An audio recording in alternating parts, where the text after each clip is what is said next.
ଯେଉଁ ମଣିଷ ଅନ୍ୟ ପାଇଁ ଚିନ୍ତା କରିଥାଏ ତାଙ୍କ ହୃଦୟରେ ସ୍ୱୟଂ ଭଗବାନ ବାସ କରିଥାନ୍ତି ଏବଂ ଯେଉଁ ମଣିଷ କେବଳ ନିଜର ସ୍ୱାର୍ଥ ପାଇଁ ଚିନ୍ତା କରିଥାଏ ତା ହୃଦୟରେ କେବଳ ଗର୍ବ ଏବଂ ଅହଙ୍କାର ବାସ କରିଥାଏ। ତେଣୁ ଜୀବନରେ ସବୁବେଳେ ଅନ୍ୟର ଦୁଃଖକୁ ବୁଝିବାକୁ ଚେଷ୍ଟା କରନ୍ତୁ। ଅହଙ୍କାର ଗର୍ବ କେବଳ ସେହି ବ୍ୟକ୍ତି କରିଥାଏ ଯେଉଁ ବ୍ୟକ୍ତି ବିନା ପରିଶ୍ରମରେ ସବୁକିଛି ପାଇଯାଇଥାଏ।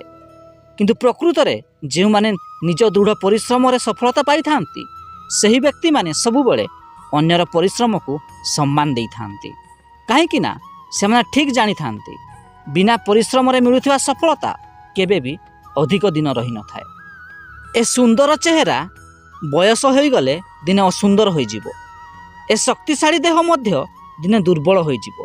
କିନ୍ତୁ ଜଣେ ଭଲ ମଣିଷ ସବୁବେଳେ ଅନ୍ୟ ପାଖରେ ଭଲ ହେଇକି ହିଁ ରହିବ।